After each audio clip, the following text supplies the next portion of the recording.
American ഭരണാധികാരിയായി ചുമതലയേറ്റ നിമിഷം മുതൽ ആരെയും അമ്പരപ്പിക്കുന്ന ഉത്തരവുകളും നടപടികളുമായി ഡൊണാൾഡ് ട്രംപ് മുന്നോട്ട് പോവുകയാണ്. കഴിഞ്ഞ 10 ദിവസത്തിനുള്ളിൽ പുതിയ നിയന്ത്രണങ്ങളും ഉത്തരവുകളും കൊണ്ടുവന്ന് രാജ്യത്തിൻ്റെ നിയമങ്ങളിൽ ഒതുങ്ങി നിൽക്കാത്ത തീവ്രവാദ താൽപ്പര്യക്കാരെ കരുണയുടെ കണിക പോലും ഇല്ലാതെ നിയമ നടപടികൾക്ക് ഉള്ളിൽ കുരുക്കി നാട് കടത്തുന്ന കാഴ്ചകളാണ് ഇപ്പോൾ അമേരിക്കയിൽ കണ്ടുകൊണ്ടിരിക്കുന്നത്. തെരഞ്ഞെടുപ്പ് വാഗ്ദാനങ്ങളിൽ പ്രസക്തമായിരുന്ന നാടുകടത്തൽ ഇപ്പോൾ ശക്തമായി തുടരുമ്പോൾ അതിനോട് സഹകരിക്കാത്ത രാജ്യങ്ങൾക്കെതിരെയുള്ള നയങ്ങൾ കടുപ്പിച്ച ട്രംപ് അനധികൃത കുടിയേറ്റക്കാരെ അങ്ങേയറ്റം ഭീകരമായ ഗ്വാണ്ടനാമോയിലെ ജയിലറകളിലേക്ക് വിടുമെന്ന് കൃത്യമായി തന്നെ പറഞ്ഞിരിക്കുകയാണിപ്പോൾ. കൂടാതെ ട്രാൻസ്ജെൻഡറുകളെ സൈന്യത്തിൽ നിന്ന് നീക്കുകയും ബംഗ്ലാദേശ്, പാകിസ്ഥാൻ അടക്കമുള്ള തീവ്രവാദ ആഭിമുഖ്യ രാജ്യങ്ങൾക്കുള്ള സഹായങ്ങൾ പൂർണ്ണമായി നിർത്തലാക്കുകയും ഖലിസ്ഥാനികൾക്കും ഇടത് ഇസ്ലാമിക സ്വതന്ത്രവാദികളായ വോക്കിസ്റ്റുകൾക്കും കടുത്ത ഉപരോധം ഏർപ്പെടുത്തുകയും അവർക്കെതിരെ റെയ്ഡ് അടക്കമുള്ള നടപടികൾ ശക്തമാക്കുകയും ചെയ്തിരിക്കുകയാണ് അമേരിക്കയിൽ ഇപ്പോൾ. ഇതുകൂടാതെ US വിദ്യാഭ്യാസ സ്ഥാപനങ്ങളിൽ പഠിക്കുന്ന വോക്കിസ്റ്റ് വിദ്യാർത്ഥികളിൽ രാജ്യവിരുദ്ധ നിലപാടുകളോടെ ഹമാസിനു വേണ്ടി നിലവിളിച്ച് സ്ഥാപനങ്ങളിലും തെരുവുകളിലും പ്രകടനങ്ങൾ നടത്തിയവരെ സ്വന്തം വീടുകളിലേക്ക് മടക്കാനുള്ള ടിക്കറ്റുകൾ ട്രംപ് ഭരണകൂടം റെഡിയാക്കി നൽകിയിരിക്കുകയാണ് എന്നുള്ള വാർത്തകളുമാണ് ഇപ്പോൾ പുറത്തു വരുന്നത്.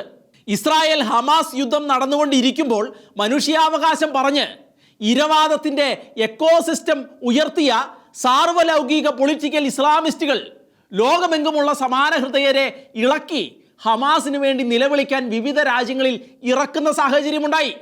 അവർ ഹമാസിൻ്റെ കൊടിയും പിടിച്ച് അമേരിക്കയിലും ഇംഗ്ലണ്ടിലും ഇന്ത്യയിൽ വിശേഷിച്ച് കേരളത്തിലുമെല്ലാം സേവ് ഗാസ പ്രൊപ്പഗാണ്ടകൾ ശക്തമായി തന്നെ ഉയർത്തി പ്രതിഷേധങ്ങൾ നടത്തിയിരുന്നു.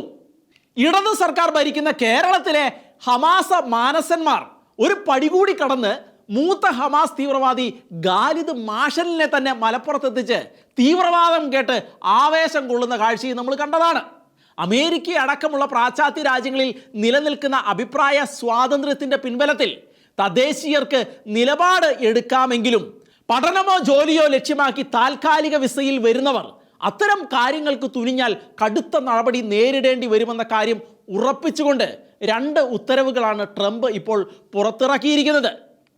അമേരിക്ക ഭീകര സംഘടനയായി പ്രഖ്യാപിച്ചിരിക്കുന്ന പ്രസ്ഥാനത്തെ പിന്തുണയ്ക്കുകയോ അവർക്ക് സാമ്പത്തിക സഹായം ചെയ്യുകയോ അവർക്ക് വേണ്ടി ശബ്ദിക്കുകയോ ചെയ്യുന്ന ഇത്തരക്കാരുടെ വിസ റദ്ദാക്കി നാട് കടത്തുമെന്നും ആൻറ്റി സെമറ്റിസം എന്ന് വിളിക്കുന്ന ജൂത വിരോധം വെച്ചു പുലർത്തിക്കൊണ്ട് ആരെങ്കിലും അമേരിക്കൻ മണ്ണിൽ കഴിയുന്നുണ്ടെങ്കിൽ അവർക്ക് വിദ്യാർത്ഥികളായാലും അധ്യാപകരായാലും അവരെ കൃത്യമായി കണ്ടുപിടിച്ച് നാട് കടത്തുമെന്നും ഇപ്പോൾ ഡൊണാൾഡ് ട്രംപ് പ്രഖ്യാപിച്ചിരിക്കുകയാണ്.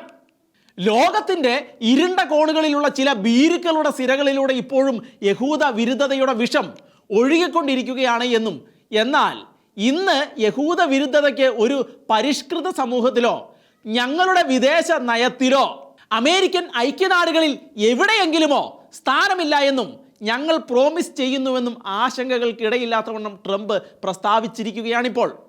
അമേരിക്കയിലെ നിയമങ്ങൾ ലംഘിക്കുന്ന വിദേശികളെ നാട് കടത്തണമെന്ന് ആവശ്യപ്പെട്ടത് കൂടാതെ ജൂത വിരുദ്ധതയ്ക്കെതിരെ കരുക്കൾ നീക്കുകയും അതിന് സഹായിക്കുകയും ചെയ്യുന്ന എല്ലാ വിദ്യാർത്ഥികളെക്കുറിച്ചും ക്രിമിനൽ സിവിൽ ഉദ്യോഗസ്ഥരെയും കുറിച്ചുള്ള വിവരങ്ങൾ ഏജൻസിയും വകുപ്പ് തലവന്മാരും വൈറ്റ് ഹൗസിന് 60 ദിവസത്തിന് ഉള്ളിൽ കൈമാറണമെന്നും ട്രംപ് തൻ്റെ പുതിയ ഉത്തരവിൽ ആവശ്യപ്പെട്ടിരിക്കുകയാണിപ്പോൾ.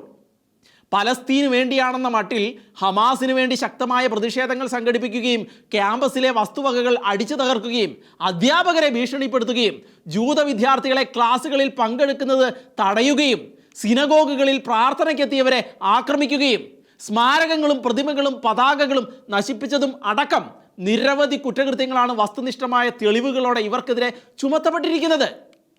ഇടവന്മാരായ ഡെമോക്രാറ്റുകൾ ഭരിക്കുന്ന സംസ്ഥാനങ്ങളിലെ അഴിഞ്ഞാട്ടം പോലെയോ ബൈഡൻ ഭരണത്തിൽ കിട്ടിയ സ്വാതന്ത്ര്യം പോലെയോ അല്ല ഇപ്പോഴത്തെ നീക്കങ്ങൾ എന്നും മുട്ടൻ പണി കിട്ടാൻ പോവുകയാണ് എന്നും ഉറപ്പിച്ച ഹമാസ മാനസന്മാരായ 4000 വിദ്യാർത്ഥികൾ ഇപ്പോൾ കോറസായി കരഞ്ഞുകൊണ്ട് ഞങ്ങൾ ഹമാസിനെ പിന്തുണച്ചില്ലേ, ജൂതന്മാരോട് ഞങ്ങൾ വിരോധം കാണിച്ചില്ലേ, കൊല്ലപ്പെട്ട പലസ്തീനിലെ സ്ത്രീകൾക്കും കുട്ടികൾക്കും വേണ്ടി ഇസ്രായേൽ ആക്രമണത്തിനെതിരെ ചെറുതായിട്ട് ഒന്ന് പ്രതിഷേധിച്ചതേ ഉള്ളേ എന്ന് കരഞ്ഞുകൊണ്ട് ഇപ്പോൾ ഡൊണാൾഡ് ട്രംപിൻ്റെ കാലിൽ വീഴുന്ന കാഴ്ചകളാണ് കാണുന്നത്.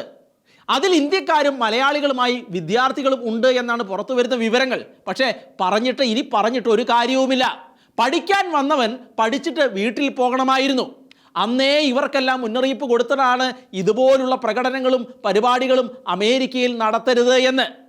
വിനാശകാലെ വിപരീത ബുദ്ധി എന്ന് പോലെ കേരളത്തിലെ കലാലയങ്ങളിൽ കാണിച്ച ഗുണ്ടായിസം തങ്ങൾ അമേരിക്കയിലാണ് എന്ന് മറന്ന് കാണിച്ചു പോയതിൻ്റെ അനന്തര ഫലമാണ് ഇപ്പോൾ അനുഭവിച്ചുകൊണ്ടിരിക്കുന്നത്. അവരെ ഒരു കാരണവശാലും പഠനം പൂർത്തിയാക്കാൻ സമ്മതിക്കില്ല എന്ന് ട്രംപ് ഇപ്പോൾ തീർത്തു പറഞ്ഞിരിക്കുകയാണ്. ഹമാസുകളെല്ലാം മണ്ണിനടിയിലേക്കും പോയി, അടച്ച ഫീസും പോയി, വിസയും റദ്ദായി, വിദേശ രാജ്യങ്ങളിൽ പഠിക്കാൻ പോയിരുന്നവർക്ക്, പ്രത്യേകിച്ച് രാഷ്ട്രീയവും തീവ്രവാദവും തലയ്ക്ക് പിടിച്ച മലയാളി വിദ്യാർത്ഥികൾക്ക് ഇപ്പോൾ വളരെ വലിയ ബുദ്ധിമുട്ടിലൂടെയാണ് കടന്നു പോകുന്നത്. പഠിക്കാൻ കഴിയുന്നില്ല, അടച്ച ഫീസ് പോയി, ഇനി അമേരിക്കയിലേക്കോ അതുപോലുള്ള യൂറോപ്യൻ രാജ്യങ്ങളിലേക്കോ പോകാൻ കഴിയുമോ എന്ന കാര്യത്തിൽ യാതൊരു ധാരണകളുമില്ല. ഇത്തരം അനുഭവങ്ങളിൽ നിന്ന് പാഠം ഉൾക്കൊള്ളുകയാണ് വേണ്ടത്.